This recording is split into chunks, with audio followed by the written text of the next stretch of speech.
মাস নভেম্বরের 16 তারিখ আমার ব্যাংক স্টেটমেন্টে এই 1 মাসের ব্যাংক স্টেটমেন্ট দেখাতে হবে। এটা হচ্ছে ইউকে নিয়ম।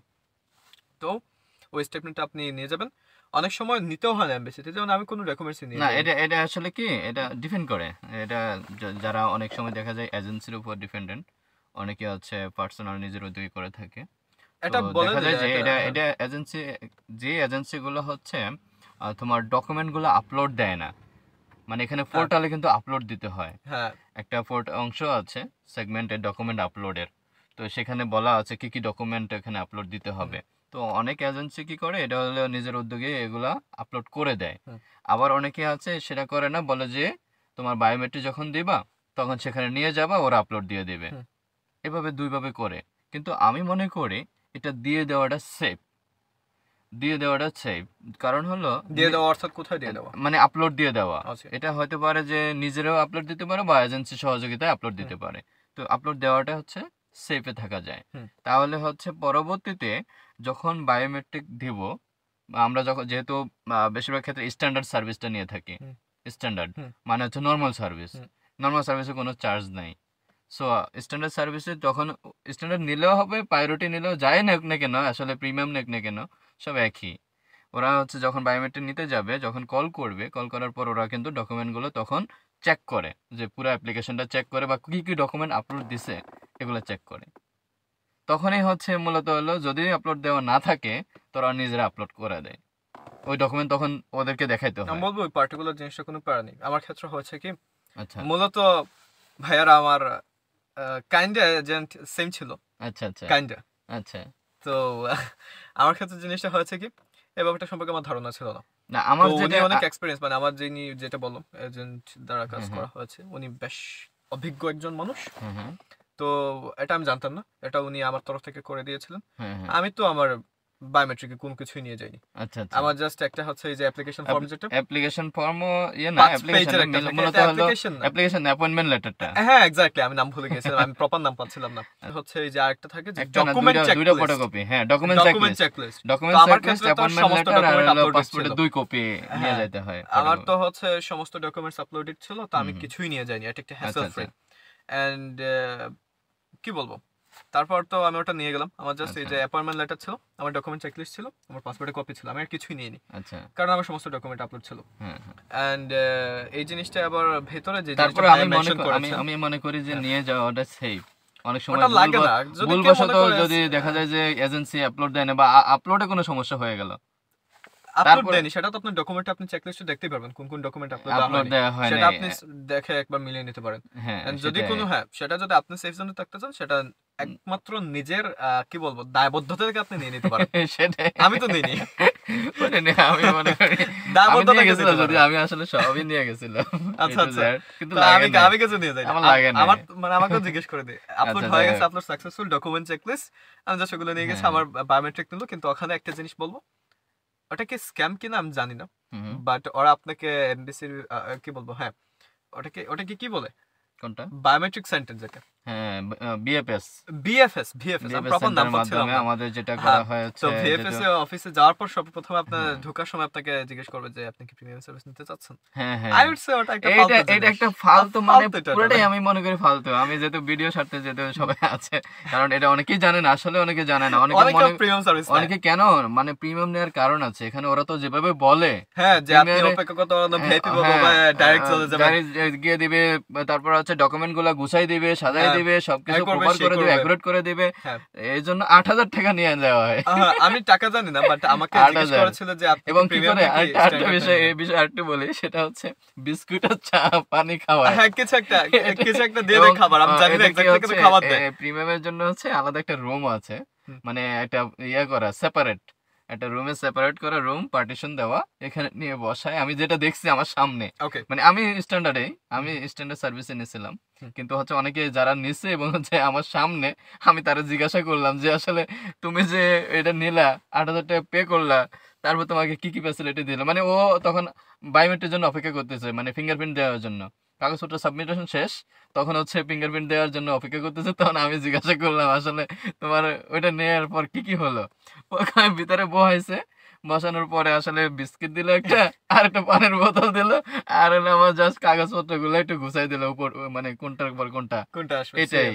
কিন্তু আসলে তো কাগজপত্র তো লাগেই না, লাগেই না। হ্যাঁ, লাস্টে না যেটা লাগে হয়, যদি ডকুমেন্ট আপনি আগে হ্যাঁ ওই আপলোড যে না বললাম করেন তখন আপলোড লাগে। যদি না দেওয়া থাকে, হ্যাঁ কিন্তু বেশিরভাগ ক্ষেত্রে আমরা আপলোড দিয়ে যাই, হ্যাঁ, বা দিয়ে যাওয়াটা সেফ। কিন্তু আসলে সে বলতে এখানে হ্যাজেল ফ্রি, তো আপনার ডকুমেন্টস আবার নিতে হ্যাঁ, হয় না এই যে এটাই। বললাম 8,000 টাকাতে এইটুকুর জন্য জাস্ট কি বলে আধা ঘন্টাও না, বা কোনো সার্ভিসও তেমন না, এই সিম্পল একটা সার্ভিসের জন্য হচ্ছে ওরা 8,000 টাকাটা নেয়। এন্ড এটা একটা মানে বাড়াবাড়ি আমি জিনিসটা মনে করি। এটাই যে একটা পানের বোতল আর বিস্কিটের দাম 8,000 এই পড়ছে। 8,000 পড়ে গেছে। তো 8,000 টাকার বিস্কিট খেয়েছেন আপনি। আমার ক্ষেত্রে জিনিসটা মজার ঘটেছে। আচ্ছা, আমার স্পষ্ট মনে আছে আমার সামনে একজন একটা মেয়ে ছিল। হ্যাঁ হ্যাঁ, আমার পিছনে মনে হয় ছেলে না মেয়ে ছিল আমার মনে নেই, কিন্তু সামনে মেয়ে ছিল, আচ্ছা এটা মনে আছে। তো তাকে যেই অফার করেছে সে হুম, প্রিমিয়াম সার্ভিসটাই নিয়েছে, আচ্ছা এন্ড সে টাকাটা পে করেছে। কত হুম, টাকা আমি জানি না, আমাকে জিজ্ঞেস করেছিল যে আপনি স্ট্যান্ডার্ড নেবেন নাকি প্রিমিয়াম নেবেন। হুম, হুম, তো আমি তো বলেছি আমি স্ট্যান্ডার্ড নেব, আমাকে ভাইয়া বলে হুম, দিয়েছিল। হুম, হুম, তাছাড়া আমার কোনো ইন্টেনশন ছিল না প্রিমিয়াম নেওয়ার, হুম, যে ফালতু আমি ইতিমধ্যে 80,000 পে করেছি, আমি পুনরায় কেন 8,000 পে করতে যাব। আচ্ছা, তো আমি তো স্ট্যান্ডার্ড নিয়েছি, হ্যাঁ ওই মেয়েটা প্রিমিয়াম নিয়েছে। তো মেয়েটার রুম মানে পথ আলাদা ছিল, আমার তো হ্যাঁ সামনে হ্যাঁ, এখানে ওইটাই বসিয়ে বললাম, রেখেছে। ওই যে হ্যাঁ, পার্টিশন করে একটা কিন্তু রুম আছে। মজার ব্যাপারটা হচ্ছে কি সে প্রিমিয়াম নিয়েছে, তার তার আমার আগে ফিঙ্গারপ্রিন্টে মানে দিয়ে বের হয়ে যাওয়ার কথা, হ্যাঁ, কিন্তু সবার আগে আমি দিয়েছি। সে 8,000 টাকা পে করেছে, সে হচ্ছে আমার পরে দিয়েছে, আর ওদিকে আমি ফিঙ্গারপ্রিন্টটা দিয়ে আমি বের হয়ে এসেছি। এন্ড হ্যাঁ, আমার কাছে এটা ফালতু মনে হয়েছে, ওটা এটাই, শুধু শুধু পে করার কোনো দরকার নেই। এটা পে করার দরকারও নাই, কোন শুধু দরকার হচ্ছে নেই। জাস্ট কাগজপত্র গুলো নিয়ে যাইতে পারে দয়া করে, নিজে হ্যাঁ, সেটা স্ট্যান্ডার্ড সেফ সার্ভিসটা জন্য নিলেই আমিও হলো। বলবো, নিজের এখানে আরো দায়বদ্ধতা। আরো আরো কিছু সার্ভিস দেয়, আমি হুম, একটু যদি বলে দেই যে বিএফএস এ আরো কিছু সার্ভিস আছে, যেমন এসএমএস ট্র্যাকিং, বা হচ্ছে পাসপোর্ট কোথায় আছে ট্র্যাকিং করা যায়, ও বা আচ্ছা। হচ্ছে তারা হচ্ছে বাসা থেকেও ফিঙ্গারপ্রিন্ট নেওয়ার একটা অপশন আছে। ও বাসা থেকে ওটা আমাকে এগুলা বলেনি, কিন্তু অনেক, আমাকে মানে বলেছিল। অনেকগুলো হ্যাঁ, অপশন আছে, কিন্তু আমি মনে করি সবচেয়ে ভালো, সবচেয়ে স্ট্যান্ডার্ড যেটা লাগলো স্ট্যান্ডার্ড সার্ভিসটাই। এটাতে কোনো ঝামেলা নাই, কোনো ঝামেলা নেই। কোনো হ্যাঁ, কিছুই করতে হয় না, স্ট্যান্ডার্ড নেওয়াটাই সবচেয়ে সেফ, বা কোনো টাকাও পে করতে হয় না। হুম। যেমন আমি যেটা নিয়েছিলাম, আমি 300 টাকা দিয়ে এসএমএস ট্র্যাকিংটা নিয়েছিলাম, আমাকে ওটা বলেছিল, মানে আমি ওটা এসএমএস করিনি। এর জন্য। আমি কারণ শুধু শুধু এসএমএস তো এমনি আইয়ে, না ওটা মানে তুমি যখন যখন হচ্ছে, মানে তুমি যখন সাবমিট করে আসবা তখন ডিসপাস হয়েছে এই ধরনের মেল পাবা তুমি, মেল তো মেল ডেফিনেটলি তো আসে, আসে। আমি এটা আবার জানতাম। যখন হচ্ছে তোমার সাকসেসফুল হয় ভিসা, তখনও মেল মেল পাওয়া আসে, যায়। বিআরপি লেটার যখন চলে আসে। কালেকশন করবা, পাসপোর্ট কালেকশন হ্যাঁ বা ভিসা কালেকশন করতে যাবা, তখনও মেল আসে। হ্যাঁ, সো আসলে আলাদা করে কোনো এসএমএস টাকা এর আমার ওখানে কোনো লাভই হয় না, মানে বিএফএস এ কোনো টাকা ইনভেস্ট করতে হয় না, ওটা না, জাস্ট আপনি বায়োমেট্রিক দিবেন, আপনি চলে আসবেন, চলে দ্যাটস আসবেন ইট। এটাই। কিন্তু তখন একটা অপশন আছে, যেমন আমার ক্ষেত্রে সেটা হয়তোবা কাজে লাগতো, কিন্তু আমি আচ্ছা, সেটা কাজে লাগাইনি। কারণ আমি বলি, যেমন আমি তো সিলেট থেকে যেহেতু বিলং করি, হুম হুম আমি ঢাকাতে বায়োমেট্রিক দিয়েছি আমার। হুম হুম তো আমার সিলেট থেকে ঢাকা যাওয়া আসার ব্যাপার ছিল, তো হুম ওরা বলেছে আমার কাছে এই অপশনটা ছিল, ভিসা পাসপোর্ট যখন পুনরায় আমি কালেক্ট করব, হুম হুম, আমার পাসপোর্টটাকে ওরা আমার বাসায় পৌঁছে দিবে নাকি ওখান থেকে কালেক্ট করব। তো আচ্ছা, আমি ঢাকায় ছিলাম, আমি সেটা বলিনি যে আমার ওখানে, কারণ হ্যাঁ, ওটা আপনার ডিফারেন্ট এটা একটা চার্জ আলাদা করবে, আবার সার্ভিস লাগবে, একটা মানে চার্জ তোমাকে আছে। চার্জ দিতে হ্যাঁ, হবে যে এখানে আমার বাসায় সার্ভিসের জন্য। পাসপোর্ট ওরা পৌঁছে দিবে। তো কিন্তু বাসায় বলতে কেউ ভাষায় বুঝেন না, হ্যাঁ হ্যাঁ আপনার নিকটবর্তী মানে আপনার এসে পরিবহন দিয়ে হচ্ছে আমার ব্রাঞ্চে এনে দিবে, এখান থেকে হ্যাঁ, কল আসে আপনার কাছ থেকে নিয়ে আসবে। নিয়ে আসবে, এখানে ব্যাপারটা ডিফারেন্ট, আপনার দরজা নক করে এসে আপনার দিচ্ছে, হ্যাঁ কিন্তু হ্যাঁ, বাংলাদেশে তার ওটা হয় না। তো ওরা আমাকে বাসায় পৌঁছে দিবে এটা বললো। তো হ্যাঁ, আমি সেটা নিইনি, কারণ আমি ওই সময় ঢাকায় অবস্থান করছিলাম, তো আমার এটা প্রয়োজন পড়েনি। অর্থাৎ আমি 1 টাকাও পে করিনি বিএফএস কে। বিএফএস পে না করাটাই ভালো। আমি জাস্ট ফিঙ্গারপ্রিন্টটা আচ্ছা, দিয়েছি, আমি বের হয়ে এসেছি। And তারপর then আমার মেইল আসে হ্যাঁ, যে ভিসা অ্যাপ্রুভ হয়ে গেছে, বিআরপি লেটার এটাই, 5 পেজের একটা বিআরপি লেটার আসে। হ্যাঁ হ্যাঁ, এন্ড এরপর হচ্ছে সাকসেসফুল মেইল আর কি, সাকসেসফুল এরকম। যেটাই হলো মূলত হ্যাঁ, and সাকসেসফুল ওখানে মেইল, কি কি করতে হবে, কি কবে নাগাদ, হ্যাঁ, এগুলা লেখা থাকে কিছু একটা, ভিসা মোটামুটি লিমিটেশন কি কি না।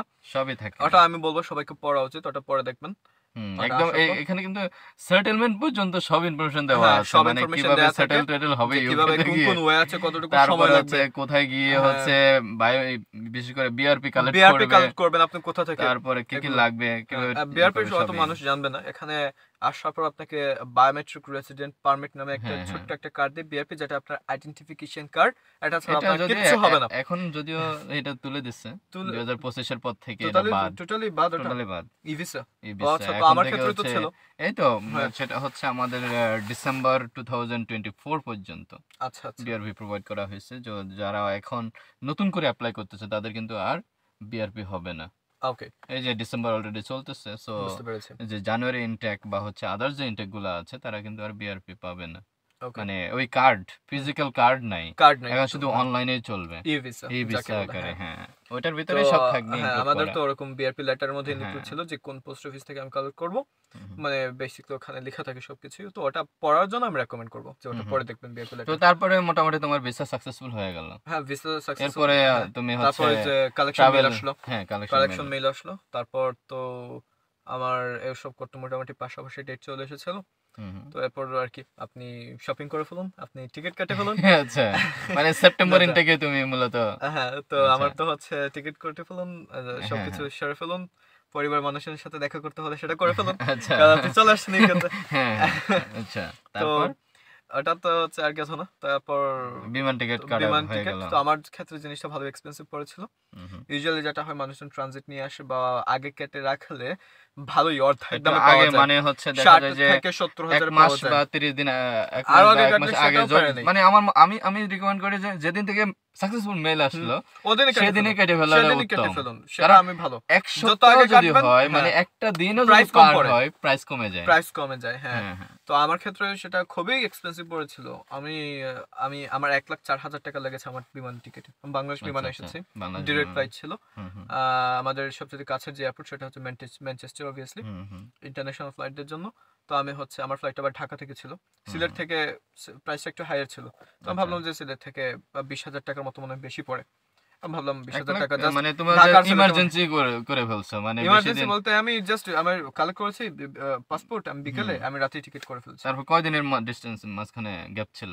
আমার মনে হয় মনে 4 হয় দিন, খুব 4 অল্প দিন ছিল, অল্প দিন, 4 এই দিন ছিল, জন্যই তোমার 4 চার্জটা দিন বেশি। ছিল, কারণ হলো অনেক বেশি। যদি তুমি 1 মাস আগে কাটতা, ইউজুয়ালি দেখা যায় যে, যেটা আমি মানে গত বছরের কথা বলছি, হুম। গত বছরে ছিল হচ্ছে 70,000, তারপরে হচ্ছে 60,000, হুম। এমনটা ছিল। ওকে, যদি আমি এটা ভাই এখনো ছিল, আমি এখনো দেখেছি, মানে আছে, এখনো পরবর্তী যদি ফ্লাইট যদি আপনি মানে নেন। যদিও দেখা হ্যাঁ, যায় যে কি হয়, যদি তুমি ইমার্জেন্সি অ্যাপ্লাই করতে যাও, মানে হচ্ছে 1 সপ্তাহ বা হচ্ছে অল্প কয়েকদিন গ্যাপ গ্যাপ থাকে, তাহলে কিন্তু প্রাইসটা অনেক বেশি হয়ে যায়। এই যে আমার লাখ তো আমি ছাড়িয়ে যেটা গেল। কুয়েত এয়ারলাইন্সে আসলাম, তখন হচ্ছে আমার লাগছে মাত্র 72,000 টাকা।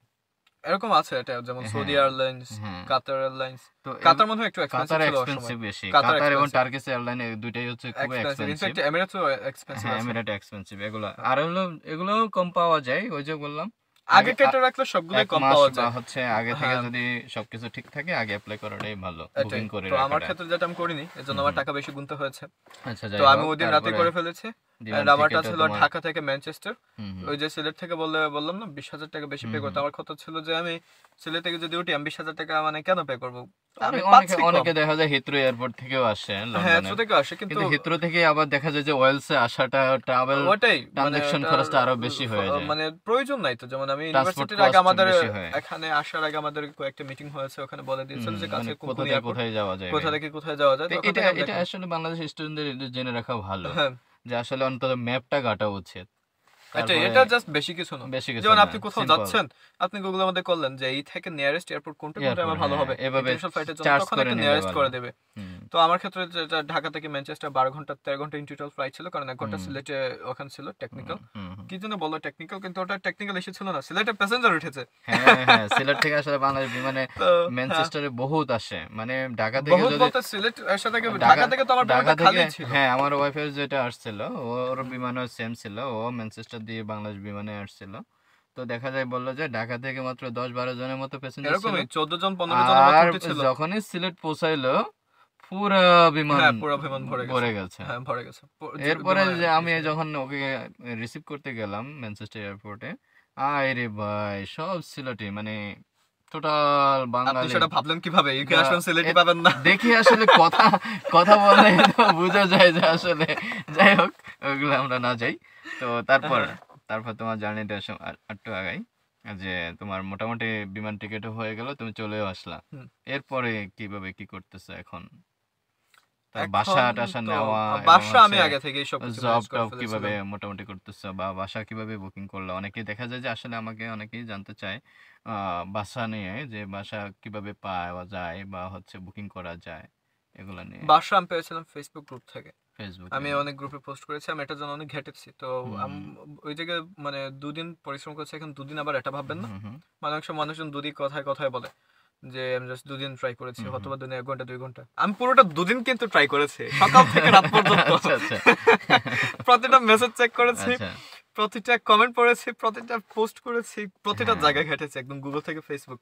আমি মোবাইলের সামনে বসেই আমি খেয়েছিলাম, মানে পুরোটা 2 দিন যতটুকু জায়গা ছিলাম 2 দিনে ট্রাই করেছি। আসলে এখানে একটু বলে রাখি, বাসা পাওয়া নিয়ে আসলে কয়েকটা ভিডিও আছে আমার, তো সেগুলো দেখতে পারেন। পাশাপাশি হচ্ছে বাসা পাওয়া ফেসবুক থেকে, ও যদিও কাটছে ফেসবুক থেকে বুকিং করলো। তো আমি ফেসবুকের বিষয়ে একটু বলে রাখি, এখানে ফেসবুকে আপনি নিজে পোস্ট করে তাদের ইনবক্সে যোগাযোগ করে প্রপার সব ইনফরমেশনগুলো নিয়ে নিতে হবে। এখানে প্রচুর পরিমাণে স্ক্যাম থাকে, মারাত্মক স্ক্যাম থাকে। তো এখানে প্রতারক হওয়ার সম্ভাবনা খুবই বেশি থাকে ফেসবুকে, কারণ অনেকেই আছে দেখা যায় যে আপনার থেকে টাকা নেবে, কিন্তু যখন আপনি আসবেন, আসার পরে ও বাসা থাকবে না, বা আমি এটা রেকমেন্ড করব, টাকা যখন দিবেনই না, বাংলাদেশে থাকবেন আর কোন বাসা বুক করছেন, আপনাকে অনেক বলবো 20 টাকা 50 টাকা লাগবে, মানে পাউন্ড লাগবে, এত টাকা পে করুন, 1 টাকাও পে করবেন না, পে করা যাবে না, মানে আগে পে করা যাবে না। পে করতে পারেন যেটা অথেন্টিক।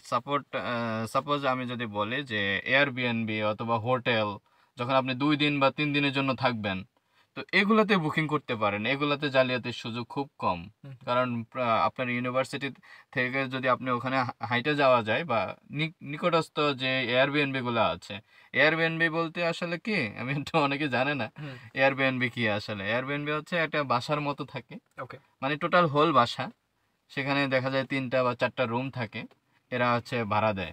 নর্মাল ছোট হোটেল, যেটা হোটেল টাইপের আর কি, কিন্তু এখানে হচ্ছে বাসা, এটা হোল বাসা থাকে, 2-3টা রুম থাকে, 2-3 জনই হচ্ছে থাকে, মানে ক্লায়েন্ট থাকে, বেশি থাকে না। এবং হচ্ছে এখানে রান্না করে টোরে খাওয়া যায়, সবকিছু করে খাওয়া যায়, মানে টোটাল মানে এটা হচ্ছে নিজে করে খাইতে হয়। হোটেলে তো ইউজুয়ালি যেটা হয় যে ওদের রেস্টুরেন্ট থাকে বা হচ্ছে কিনে খাওয়া যায়, কিন্তু এখানে এয়ারবিএনবি যেটা, এটা হোল একটা বাসা, সেটাতে নিজে রান্না করে নিজের, মানে এখানে অনেক কম হোটেলের চাইতে অনেক কম।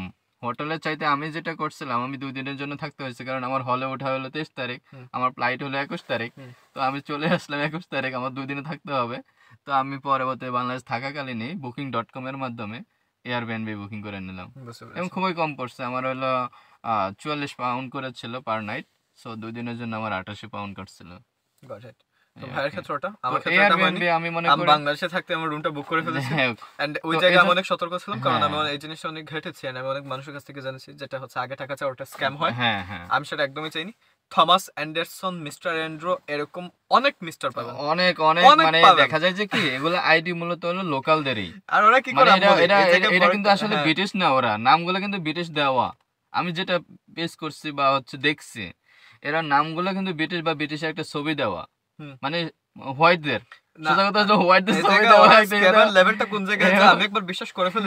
তো দেখা যায় এরা বলতে বলতে তোমাকে কিন্তু পে করাই ছাড়বে, মানে টাকা নেওয়া পর্যন্ত ওরা বলতেই থাকবে, বলতে পে করো পে করো পে করো, তুমি কিন্তু পে করবা না। সোজা কথা আমি মনে করি যে কেউ পে করবা না। এই জায়গায় আমি বলি, আমার ক্ষেত্রে আমি একবার বিশ্বাস অলমোস্ট করে ফেলেছিলাম, পরে ভাবলাম আমাকে, মানে যেভাবে আমার কাছে মনে হলো যে 50 পাউন্ড অনেক বেশি, আর 2 নম্বর ছিল আমি দিব কিভাবে সেটা, এজন্য তো ওই জিনিসটা মানে আমি অলমোস্ট করে ফেলেছিলাম, মানে আমি স্ক্যামের পাল্লায় পড়ে গিয়েছিলাম।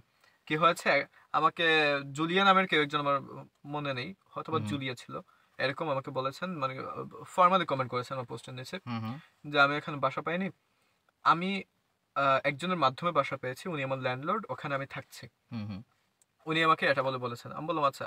তারপর ইনবক্সে নক করার পর উনি আমাকে একটা সব ইনফরমেশন দিলেন, ওনার কন্ট্যাক্ট নাম্বারও দিলেন, যে মিস্টার অ্যান্ড্রু না অ্যান্ডারসন এরকম কিছু একটা ছিল নাম, উনি আমার ল্যান্ডলর্ড, আমি এখানে থাকছি।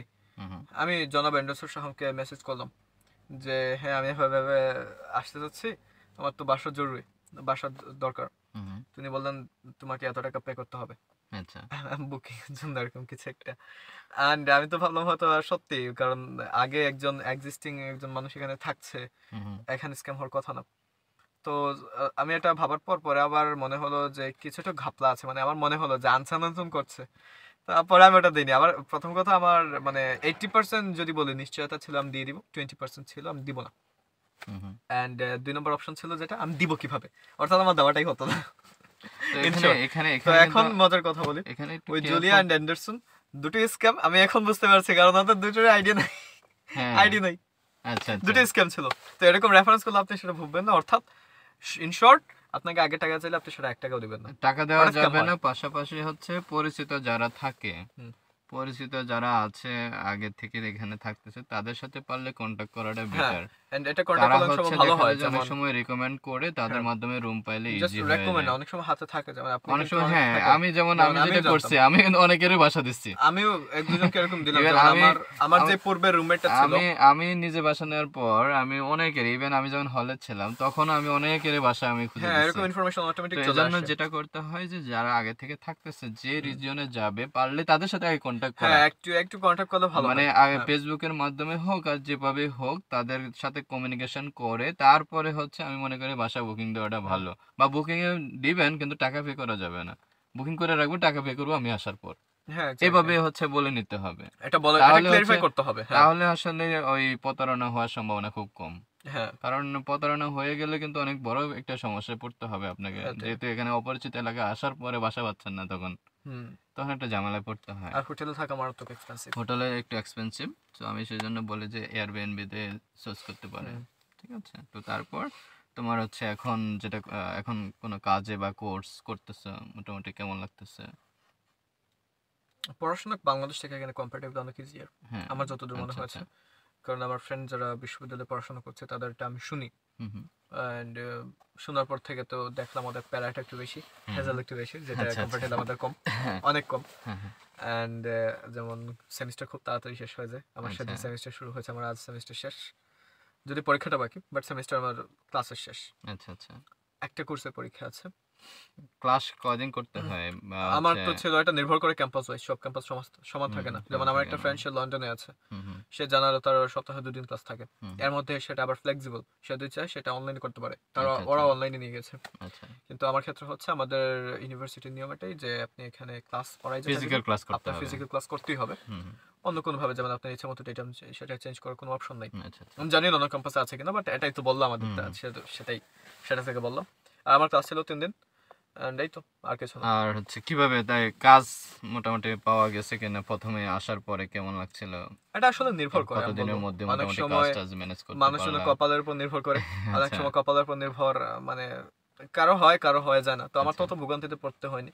আমি বলবো মোটামুটি সবার আগেই সামহাও ম্যানেজ হয়ে গেছে আল্লাহর রহমতে। মানে বেশি দিন লাগে নাই সোজা না, কথা? আমার বেশি দিন লাগেনি, মোটামুটি আমার কয়দিনের বেশি মধ্যে দিন তুমি লাগেনি। ম্যানেজ করে? কারণ হচ্ছে বাংলাদেশের বেশিরভাগ স্টুডেন্টদেরই প্রশ্ন থাকে যে ভাই কতদিনের মধ্যে জব ম্যানেজ করতে পারবো বা জব কেউ কেউ পাবো তো এমনও কিনা, হয়েছে এক জব সপ্তাহ 11 ক্রাইসিসে দিনের মাথায় কেমন, পেয়ে এই যায়। সেই, মানে এগুলো প্রতিনিয়তই কোশ্চেন হুম। থাকে। হ্যাঁ, তো সেক্ষেত্রে তোমার বিষয়ে একটু যদি বলো যে আসলে কিভাবে জব ওটা তুমি আসলে কতদিনের মধ্যে জাস্ট আমি পাইছো দুটো বা? জিনিস কম্পেয়ার করব।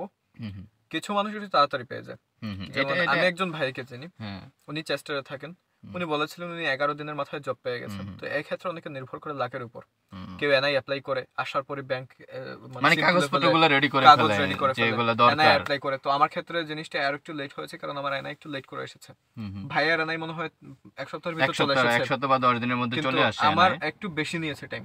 হুম। যার কারণে আমি ওটা কাজটা পেতে, মানে যদি আমার ডিলে রেফারেন্স দিয়ে হয়ে হয়েছে। গেছিল, এর আগে একটা রেফারেন্স কোড দেয়, হুম ওটা দিয়ে আমার হয়ে গেছিল হুম একটা হুম জায়গায়। তো ওটা একটু দূরে ছিল, ওটা আমি একটু কনসিডার করিনি। হুম হুম। অ্যান্ড তারপর হচ্ছে আমার থেকে একটু না ভালোই দূরে ছিল। আচ্ছা।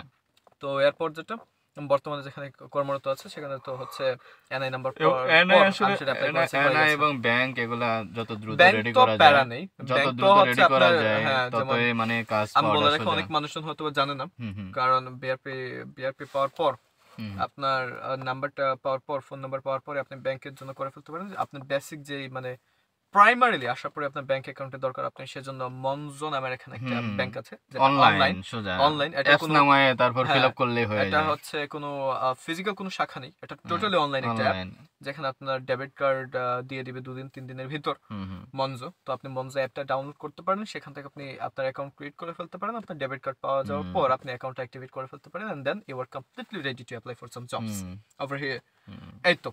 আর আমি এটাই করেছি, আমার মনজো খুলেছি, আমি আমার এনআই অ্যাপ্লাই করেছি, আমার এনআই ছিল না, আমার রেফারেন্স দিয়েছিলাম, হুম হুম। অ্যান্ড তো মোটামুটি অল্প দিনে জব হয়ে গেল। আমার খুব একটা বেশি দিন লাগেনি, 20 থেকে 22 দিনের ভিতর হয়ে গেছে। তারপর এখন জব এবং পড়াশোনা দুইটাই ব্যালেন্স করে চলতেছে, কেমন লাগতেছে বা ভালোই ভালোই করা মোটামুটি যায়, কোনো? এর জন্য বলবো একটু হার্ড ওয়ার্কিং হতে হয়। হ্যাঁ তো হ্যাঁ আমি জানি না আমি কতটুকু হার্ড ওয়ার্কার, বাট কিছু তো মোটামুটি মানে ব্যালেন্স করা যাচ্ছে। যায়। আর এখানে যারা আসে সবাই মানে প্যারা খাওয়ার পর এমনিতেই সবাই হার্ড ওয়ার্কার হয়ে যায়। আচ্ছা আচ্ছা। কে হয় না? প্রথম এটা এক আসলে দুদিন হয়তো এটা বাংলাদেশে আসামি করতেই থাকে, হয়, করতেই বাধ্যতামূলক হয়, ছাড়া আসলে হয় না। এটা কারণ টিকার জন্য। টিকে থাকার জন্য, টিকে থাকার লড়াই এখানে। এই যে হ্যাঁ। বেয়ার গ্রিলস যেভাবে বলে টিকে থাকার লড়াই, এখানে হুম। টিকে থাকার লড়াই আছে। আপনি ঘুম থেকে উঠে আপনি ইউনিভার্সিটি যাচ্ছেন, আপনার রান্না বান্না করতে হচ্ছে, আপনার ঘর গোছাতে হচ্ছে, আপনার কাজ ম্যানেজ করতে হচ্ছে, রাইট? এন্ড হ্যাঁ। তখন দায়িত্বটা যত দিন যায় দায়িত্বটা একটু বেড়ে যায়, বাট অবশ্য এটা নিয়ে খুব বেশি প্যারা খাওয়ার কিছু নেই। 1 মাস গেলে ওই দায়িত্বটা আপনি সর্ট আউট করে ফেলতে পারবেন। তখন আপনি বুঝে এটাই। যাবেন যে আপনার কোন সময়ের ভিতর কতটুকু কাজ করতে হয়, এন্ড যেটাকে ইন শর্ট টাইম ম্যানেজমেন্ট বলে, হ্যাঁ হ্যাঁ। এটা আপনি এটা শিখে যাবেন। এটা এটা এটা মানুষ প্যারা বললে এমনিতেই শিখে যায়। এটা এটা আসলে ভেবে ভাবার হয়ে কিছু যায়, নেই। অটোমেটিক্যালি হয়ে যায়, হ্যাঁ। থাকতে থাকতে হয়ে হয়ে যায়। যায়। এক্স্যাক্টলি। এটা হয়ে যায়, এটা আচ্ছা, প্যারা কিছু নেই তো এতে। পরবর্তীতে তোমার ফিউচার প্ল্যান কি, বা হচ্ছে ফিউচারে কি ফিউচার প্ল্যান ধরনের দেখা যাক, আল্লাহ ভরসা। ক্যারিয়ার করার আল্লাহ ইচ্ছা, ভরসা। এটা আমি তো সম্পর্কে? ক্যারিয়ার তো হচ্ছে পড়তে চাই, পড়াটা খুব ইম্পর্টেন্ট, হ্যাঁ হ্যাঁ। এন্ড দেখা যাক। নৌকা যেদিকে যেতে পারে আল্লাহ তাআলার ইচ্ছা। আচ্ছা আচ্ছা। আমি তো সর্বোচ্চ চেষ্টা তো করব। বাংলাদেশের থেকে যারা নতুন করে অ্যাপ্লাই করতেছে বা হচ্ছে অ্যাপ্লাই করবে, হুম, তো যারা অধীর আগ্রহে বসে থাকে যে আমি বিদেশ যাব যাব, হুম। তাদের উদ্দেশ্যে যদি কোনো পরামর্শ থাকে আমি বলবো চলে তোমার আসতে চাইলে চলে পক্ষ আসো, লেট থেকে। করো না। লেট গেলেই প্যারা। মানে আমি এখানে যেটা একটা বলে সবসময় বলে যে তোমার যদি ইচ্ছা থাকে হ্যাঁ, তাহলে আমি মনে করি ইচ্ছা অনুযায়ী ইচ্ছা কাজ করো। বলতে এটাই যে কেউ যদি আসতে চায় চলে এসো, বসে থেকে লাভ নেই যে আমি বসে আসবো থেকে কি না। যাব না, যাবো কি যাব না, ওই জিনিসটা করে এভাবে লাভ নেই। করলে আসলে কিন্তু ওই হ্যাঁ, এখন হয় কিছু না। জিনিস কনসিডারেশন অবশ্যই আছে। হুম হুম আমি কঠিন হলো সত্য, অনেকে ফাইন্যান্সিয়ালি ক্রাইসিসের মুখোমুখি পড়ে, হুম হুম যারা টু মাচ উইকার, তাদের ক্ষেত্রে হয়তো বা এটা একটা প্লাস পয়েন্ট নাও হতে পারে, কারণ এখানে আসার পর হুম হুম। বলা যায় না আপনার সাথে কি হতে পারে। হতে পারে আপনি একটা এটা বিপদে পড়ে আসলে গেছেন, আমরা যদি বাংলাদেশে থাকি না, হুম, সেখানেও হতে পারে, এটা তো সেটাও বলা হতে পারে, যায় না। কিন্তু এটা এখানে আসলে, আসলে জিনিসটা একটু বেশি তবে রিস্কি, এখানে একটু ভিন্ন একটু এটা। একটু ভিন্ন, ক্রাইটেরিয়া একটু ভিন্ন। হুম সাপোজ যেমন এমনটা কিন্তু সবার সাথে হয় না, আমার সাথে এমন অনেকেই আছে যারা এখনো কাজ পায়নি। হুম। তো ওটা হলে বললাম না, ভাগ্যের উপর নির্ভর করে অনেক সময় যে আপনি কাজ পাচ্ছেন কি ভাগ্য, পাচ্ছেন না। শুধু যে ভাগ্য ছাড়া দিলে হয় না, আমি এখানে অ্যাড করি, ভাগ্যের উপর ছাড়া দিলে হবে না। সেটা হচ্ছে চেষ্টা, চেষ্টা, চেষ্টা। চেষ্টা করে যেতে কিন্তু হবে। এই জায়গায় ভাগ্য বললাম আছে, ভাগ্যটা ভাগ্যটা অনেকটা কিছু বেশি ফ্যাক্ট আমার বেশি। কাছে যেটা মনে হয়। হ্যাঁ। যেমন আমার সাথে যারা কাজ পায়নি, ওরা আচ্ছা কিন্তু এমন না ওরা অ্যাপ্লাই করছে না বা চেষ্টা করছে না, কিন্তু স্টিল পাচ্ছে না। আচ্ছা। কম্পারেটিভলি হয়তো আগে যারা এসেছে ওরা বলেছে আগে কাজের পরিমাণটা বেশি ছিল, এখন সেটা কম, কিন্তু কাজ যে একদম নাই এমন না, কাজ আছে, খুঁজে নিতে হবে, and খুঁজে নেওয়ার পর অ্যাপ্লাই করার এটা পর আসলে, সেটা সিলেক্ট হতে হবে, হ্যাঁ, এটা হচ্ছে কথা। প্রসেসটা জানতে হবে আসলে। হ্যাঁ, কাজে যাওয়ার জন্য কিভাবে যাব, ইন্টারভিউ কিভাবে দিব, এবং সিভি যেটা আছে সবচেয়ে সিভি, হ্যাঁ, গুরুত্বপূর্ণ। CV preparation. পাশাপাশি ওই যে বললাম কমিউনিকেশন স্কিল, আর এই ইংলিশে জায়গায় যে স্কিলটা, এটাই ভালো, কমিউনিকেশন তো খুবই, যেমন এটা আপনি একটা এখানে আসছেন। খুবই জরুরি, হ্যাঁ, মানে একটা জব পাওয়ার জন্য, যেটা আমরা শুরুতেই এক্স্যাক্টলি। বলছিলাম আসলে। হ্যাঁ, ইংরেজি তো খুবই জরুরি, ইংরেজি হ্যাঁ। খুবই জরুরি। কিন্তু 2 নম্বর হচ্ছে এই জায়গায় আমি একটু এড করব, অনেক মানুষজন বেসিক যে সিভিটা বানাতে হয় হুম এটাও জানা না। আমি বলবো আপনি যদি এখানে বাইরে আসার প্ল্যান করেন, আপনার মিনিমাম কিছু স্কিল ডেভেলপ করতে হবে। তো হুম স্কিল বলতে অনেক সময় মানুষজন, এটা আমার প্রবলেম হতো যে মানুষজন আগে আমি দেখতাম দেশে থাকতে দেখতেন যে স্কিল ডেভেলপ করে, কিন্তু আমি প্রপার জানতাম না যে কোন ধরনের স্কিল ডেভেলপ করতে হবে। হুম স্কিল আসলে খুব বেসিক, আপনি যেটাই জানেন সেটাই আপনার স্কিল হয়ে যেতে পারে। যেমন আপনি যেটা জানেন, এখন আপনার সিভি ক্রিয়েট করা আমি বলবো একটা স্কিলের অন্তর্ভুক্ত। হুম। এটা একটা যেহেতু গুরুত্বপূর্ণ স্কিল, কারণ হ্যাঁ, বাংলাদেশের যে সিবি, ওইটার ফরম্যাট আর হলো ইউরোপের যে এখনকার সিবি, এটার ফরম্যাট একটু ফরম্যাটটা কিন্তু ডিফারেন্ট, অনেক ডিফারেন্ট। অনেক শুধু ডিফারেন্ট। ডিফারেন্ট না, হ্যাঁ, আমি মনে করি অনেক ডিফারেন্ট।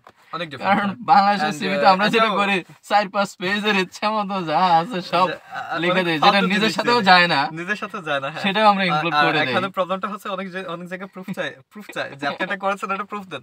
হ্যাঁ প্রুফটা এটাই। দিব কোথায়? আর এখানে এন্ড কিন্তু এক এখানে অনেক পেজে ফালতু করতে জিনিস, হয়। ফালতু জিনিস করা যায় না। হ্যাঁ। যেমন ভ্যালিড কিছু ছাড়া, যেমন আপনি প্রপার ভলান্টিয়ারিং করেছেন, হুম যেমন কিছু আছে, যেমন আমি ভুলে গেছিলাম যেগুলো অনেক রিনাউন্ড কিছু ভলান্টিয়ারিং, হুম। যেমন আমি নাম ভুলে গেছি, ওটার বাংলাদেশ ইয়ত কিছু একটা নাম। মানে ভলান্টিয়ারিং হ্যাঁ, কাজগুলো শুধু ভলান্টিয়ারিং এগুলো যেগুলো একটু আছে ইনক্লুড প্রপার, করা, বা হচ্ছে এগুলো আপনি করা যায়, যেমন আপনার যেটা হচ্ছে, এক্সপেরিয়েন্স আছে। যেটা এক্সপিরিয়েন্স আছে এবং হচ্ছে যেটার সাথে আপনার ক্যারিয়ারের ব্যাকগ্রাউন্ড রিলেটেড, হ্যাঁ, সেই ইনফরমেশন গুলো দেওয়াটা এটা ইনক্লুড করা সবচেয়ে আছে, বা আপনার এক্সপেরিয়েন্স ইনক্লুড আছে করতে সেটা হয়। ইনক্লুড করা মন্দ কিছু না। হ্যাঁ। কিন্তু কিছু ফালতু জিনিস আছে, যেমন আমি ওটা ক্যাম্পাস ইম্প্রেশন হ্যাঁ আমার ওটা ক্যাম্পাস অ্যাম্বাসেডর। আচ্ছা ওইটা does not make any sense. যদি আমার সিভিতে একটা অ্যাড আছে, আমি সায়েন্স সিভিতে না কাজ ক্যাম্পাস করেছিলাম। অ্যাম্বাসেডরও অ্যাড করতে পারে, কারণ এটাও একটা না, এটা ভলান্টিয়ারিং না, কাজ। ফেসবুকে যে অ্যাড করা থাকে, আমি ওটা হ্যাঁ বলছি সকর্ড ক্যাম্পাস অ্যাম্বাসেডর। আচ্ছা আচ্ছা জাস্ট ফেসবুকে পোস্ট শেয়ার করো। এটা এসব ভলান্টিয়ার না, ওটা জাস্ট কিছু ভলান্টিয়ারিং না, ওটা ফালতু। অথেন্টিক একটা কিছু ভলান্টিয়ারিং এর কাজ, যেটা ভ্যালু ক্রিয়েট যেটা করে। হচ্ছে যেটা থেকে তুমি আসলে শিখছো কিছু। হ্যাঁ, যে যেমন এখানে ইন্টারভিউতে কিন্তু জিজ্ঞাসা করে তুমি যে কাজ করছো তোমার একটা গ্রুপ ওয়ার্ক আছে কিনা, টিম গ্রুপ ওয়ার্ক ওয়ার্ক, তোমার কাজ করছো কিছু কিনা। কোয়েশ্চেন ওটা রিলেটেড তো করবে ওই রিলেটেড ডেফিনেটলি। হ্যাঁ, সাপোজ যে তুমি মনে করো যে তোমার ভলান্টিয়ার নলেজ আছে, হুম, বা হচ্ছে তুমি একটা কাজে জয়েন দিতে যাচ্ছ, হুম, সেই কাজে দেখা যায় যে টিম ওয়ার্ক কাজ করতে হবে, তো তোমাকে কোশ্চেনই করবে ও যে তোমার টিম ওয়ার্ক কাজের কোনো এক্সপিরিয়েন্স আছে কিনা, হ্যাঁ, সেই রিলেটেড কোশ্চেন করা শুরু করে। তখন যদি আসলে ভলান্টিয়ারিং কাজও থাকে বাংলাদেশে, সেটা কিন্তু সে এখানে প্রোভাইড করতে পারতেছে বা হচ্ছে তুলে ধরতে পারতেছে, এটা কিন্তু কাজে লাগতেছে তার। এটাই বললাম, কিন্তু তো এখানে এটা স্পেসিফাইড, আমি যেটা স্পেসিফিক স্পেসিফাইড, বললাম, হ্যাঁ। মানুষজন ওটা করেছে। একদম বাংলাদেশ অনেক কিছু আমি দেখেছি, কিছু হুম মানুষজন অ্যাড করে ফেলে সিভিতে। কিছু মানুষ ওটা হচ্ছে ডিফারেন্ট, যারা হচ্ছে সিভি ক্রিয়েট করতেই জানে না। এটা হুম খুবই হুম প্যাথেটিক আসলে যে একটা মানুষ এত বড় হয়েছে, 12 বছর 14 বছর পড়াশোনা করেছে, সে সিভি জানে না, নিজে সিভি এটা কিভাবে এটা বানাতে হয়। অনেকে আসলে আমি অনেকটা ফেস আমি দেখেছি এখানে মানুষজন এটা করতে, সিভি এখানে জানে তো না। অনেকেই করে না, অনেকেই হচ্ছে অন্যকে দিয়ে করায় নেয়। হ্যাঁ, করায় না। তো তো এই আমি জিনিসটা মনে আমি করি বলবো আসলে খুবই লুজিং একটা জিনিস। সিবি নিয়ে খুব একটা দুশ্চিন্তার কিছু নাই, একটা ভিডিও করছি আমি এই বিষয়ে, ও আচ্ছা, তাহলে তো মোটামুটি একদম হুবহুব ইউকে স্টাইল, যে স্টাইলে সিবি করলে মোটামুটি মানে ইন্টারভিউ অন্তত কল পেতে পারে। মানে এটাই, জব একটা হবে না প্রপার হবে সিভি সেটা না তো হলে সেটা ইন্টারভিউতে তো কল পাওয়া যায় না। জব হবে না না হবে হ্যাঁ, সেটা তো ডিপেন্ড করে তার স্কিলের উপরে, স্কিলের উপর, মানে সে হ্যাঁ, কতটা রিপ্রেজেন্ট করতে পারছে নিজেকে, এটাই, রাইট? হ্যাঁ, যে অথবা দেখা যায় অনেক সময় লাক, ওই যে তুমি যেটা বলছো কিছুটা লাক আছে, পাশাপাশি হচ্ছে কোম্পানির আসলে হায়ার কতজনকে করবে বা কয়জনকে তারা ইন্টারভিউ করছে হ্যাঁ, হ্যাঁ, সেটাও একটা ডিপেন্ড করে। নির্ভর করে। বা দেখা যায় যে তোমাকে ইন্টারভিউ কল করে ফেলছে সে 1 মাস আগে, হুম, তার পোস্টিং হলো 1 মাস পরে, হুম, তখন দেখা যায় তার লোক অলরেডি আছে বা তার অর্ডার কমে গেছে, হ্যাঁ, তো সেক্ষেত্রে তো তার শেয়ার হায়ার করবে না, কিন্তু যেহেতু ইন্টারভিউ কল করা আছে, সো ফর্মালিটি মেনটেনের জন্য হলো কি করে ইন্টারভিউতে নেয়। ইন্টারভিউতে নেয়, হ্যাঁ, কথা ঠিক। এটা এটা একটা ডিপেন্ড করে, এগুলো হ্যাঁ, আসলে আমি থাকতে থাকতে অভ্যস্ত হয়ে গেছে এটা। তো এই জন্য আমি মনে করি যে আসলে সেটা একটা লাকের বিষয়, কিন্তু হ্যাঁ, তোমাকে ওই সিবিটা হচ্ছে তোমার সিভিটা ইন্টারভিউ পারফেক্ট কল হওয়া পাওয়ার জন্য খুবই জরুরি। এটা একটা হ্যাঁ, বাধ্যতামূলক, সিভিটা ম্যান্ডেটরি, যদি প্রপার একটা সিভি না হয়, তাহলে দেন কল ইন্টারভিউ তো করবে না, নিবে ওরা না, কল কারণ করেই না। হ্যাঁ, কল করবে না। অনেকে বলে যে ভাই 100 200 300 অ্যাপ্লাই করে ফেলছি, ইন্ডিতে সারাদিন অ্যাপ্লাই করতেছি, আসলে তো দোষটা তো ওই জায়গায় না, হ্যাঁ, অ্যাপ্লাই করতেই পারো, কিন্তু হচ্ছে ওই যে সমস্যা তো সিবির ভিতরে রয়ে সিভির গেছে, ভিতর, হ্যাঁ, কারণ সিবিতে প্রপারলি যে স্টাইলে চাওয়া হয়েছে, যে রিকোয়ারমেন্ট গুলো হুম, আছে, সেটা আমরা অ্যাড করি না অনেক সময়, বা এক্স্যাক্টলি, দেখিও না। খালি আইএ জব সামনে, ইন্ডিতে তো হাজার হাজার জব দিয়ে থাকে, খালি ক্লিক ক্লিক করে সাবমিট করে দিচ্ছি, করে দিচ্ছি, আসলে কোথায় করতেছি বা হচ্ছে আমার জবের সাথে রিলেটেড কিনা, আমার সিভির সাথে রিলেটেড কিনা, সেটাও অনেকে আমরা দেখি না, এটাই। বা খালি অনেক সময় কিছু কিছু জব অনুযায়ী সিভিটাও একটু একটু মডিফাই করতে মডিফাই হয়। করতে হয়, সব সিভি এক তো জায়গায় আমি সাবমিট এটা করা যায় না। এই জন্য আমি ওই যে কইলাম আমার একটা সিভি নিয়ে ভিডিও আছে, হুম, যে আসলে খুব সিম্পল, ক্যানভা যে অ্যাপস আছে আমি তো সেটাতে ওয়ার্ড আমরা দিয়ে করে ফেলেছি। আমরা আমি আমি যেটা করি ইজিলি, মানে যে হ্যাঁ, জবে দরকার সেই জবের সাথে রিলেশন করে ওকে, ওখানে খুব দ্রুত অ্যাড করে দেওয়া যায়। বুঝতে তো এটা পেরেছি। অনেকেই জানে না আমি আসলে। যেটা করেছি, আমি মাইক্রোসফট ওয়ার্ড দিয়ে করে হুম হুম ফেলেছি আমার সিভিটা। এন্ড হ্যাঁ, এই তো, এই তো এই তো। বাট আচ্ছা। হ্যাঁ, এটা মডিফিকেশনের প্রয়োজন পড়ে, আপনি কোন ক্ষেত্রে অ্যাপ্লাই করছেন, তো ভিন্ন সর্বশেষ ভিন্ন ক্ষেত্রে। কথা যদি থাকে দর্শকদের উদ্দেশ্যে। আর তেমন বিশেষ কোনো কথা নেই, আমি এটাই বলবো যে আপনি যদি আসতে চান তবে চলে আসুন, ওখানে দেরি করবেন না। আর হ্যাঁ, যেটা বলছিলাম আগে, যেটা একটু মাথায় আসলে চিন্তা করে নিয়ে আসা উচিত নাকি? মাথায় আমি চিন্তা যে বলতে ফাইন্যান্সিয়ালি একটা ব্যাকআপের প্রয়োজন পড়ে হ্যাঁ একটা সময়, যারা হচ্ছে 2 উইক, হুম সেটা ভিন্ন ব্যাপার। যারা যদি একান্তই তাদের স্বপ্ন থাকে এখানে আসা, সে আসতে পারে। কিন্তু এই জিনিসটা অবশ্যই বিবেচ্য রাখতে হবে যে আপনি এখানে আসছেন। আমি ইউকের কন্ডিশন বলছি, আমি জানি না ডিফারেন্ট কোনো হুম হুম কান্ট্রির কথা। আপনি এখানে আসছেন, এম, এটা একদমই একটা ভ্রান্ত ধারণা আপনার জন্য হয়ে যেতে পারে যে আপনি ফাইন্যান্সিয়ালি 2 উইক অ্যান্ড আপনি জাস্ট এখানে এসে পরে আপনি টিকে যাবেন। প্রথম অবস্থায় অনেকের জন্য টিকে থাকাটা একটু টাফ হয়ে যেতে পারে, 1-2 মাস হয়ে যাবে হুম ফর শিওর। এখন আপনি যদি একটা ব্যাকআপের প্রয়োজন পড়েও আপনি যদি সেই ব্যাকআপটা না রাখতে পারেন, না আনতে পারেন, হুম হুম দেন কিন্তু তখন আপনাকে প্যারা খেতে হবে। একটু কষ্ট, কেননা হ্যাঁ। এখানে কেউ কাউকে টাকা দিবে না, দেয় না, দিতে চায় না। দিতে চায় না, দিবে কেন? Does not make any sense. কেউই হুম দেয় না। অ্যান্ড কেউ যদি দেয় সেটা হচ্ছে তার মহানুভবতা, মহানুভবতা এটা। যে সে সাহায্য করছে। যদিও কিছু কিছু করে একদম টোটালি দেয় না এমন না, কিন্তু এটার কোনো গ্যারান্টি নেই যে সে আমাকে দিবে কিনা। কিন্তু এখানে মনে রাখতে হবে আসলে আমি একটা অপরিচিত জায়গায় অন্য একটা জগতে যাচ্ছি, হুম, সোজা কথা, এটাই। যে জগতে আমার পিছনে কেউ নাই, পিছনে কি আপনার কিছুই নাই। সামনেই নাই, আপনার পিছনেও নাই, আমার আল্লাহ বাংলাদেশে ছাড়া থাকলে আসলে কেউ থাকে কেউ না। থাকে না। যেমন বাংলাদেশে থাকতে আপনার একটা তো বাড়ি এটা একটা আছে, আপনার চিন্তা একটা করে নিতে ভরসা হবে, আছে, হ্যাঁ। আপনার বাড়ি আছে, থাকার ব্যবস্থা আছে, আপনি এবং ভাবার সাথে এখানে ভাষা স্ট্রাগল জানেন। করে, আরেকটা হলো স্ট্রাগল করতে হবে, স্ট্রাগল করতে হয়। প্রথম অবস্থায় সোজা সবাই কথা। স্ট্রাগল করতে হয়। এখানে যারা হ্যাঁ, সিটিজেন, ইভেন যারা সিটিজেন, আমি তাদের সাথেও কথা বলছি, তারাও বলে যে ভাই 4-5 বছর আমাদের খুবই স্ট্রাগলে গেছে। সো যারা নতুন আসবে তারা তো মেরা মাথায় নিয়ে হ্যাঁ, আসতে হবে যে মাথায় নিয়ে আমি আসতে যাচ্ছি হবে। স্ট্রাগলের জন্য অ্যান্ড যাচ্ছি, হ্যাঁ, টিকে যেটা থাকতে হলে আবারও আমাকে স্ট্রাগল করতে হবে, হালকা একটা ব্যাকআপের ব্যাকআপ নিয়ে আসতে হবে ব্যাকআপ আমার একটা জন্য। থাকতে হবে, আর না হলে অনেক অনেক কম্পিটিটিভ হয়ে যাবে এখানে থাকাটা। আচ্ছা আচ্ছা। অ্যান্ড এই তো, আর তেমন বিশেষ কিছু নেই। অ্যান্ড আপনি যদি আবারও যদি আসতে চান, then you are totally welcome. আপনি যে কোনো সময় চলে আসুন। অ্যান্ড লেট করবেন না, লেট করলেই অসুবিধা। আমি ঠিক। বলবো হাতুড়া, লোহা যখন গরম থাকে হাতুড়াটা তখনই মারা উচিত। আচ্ছা আচ্ছা, খুবই ভালো লাগছে। ঠিক আছে মাহি, অসংখ্য অসংখ্য ধন্যবাদ সব ইনফরমেশন গুলো দেওয়ার জন্য, কারণ আশা করি অনেকের উপকারে আসবে। ঠিক আছে, আল্লাহ হাফেজ।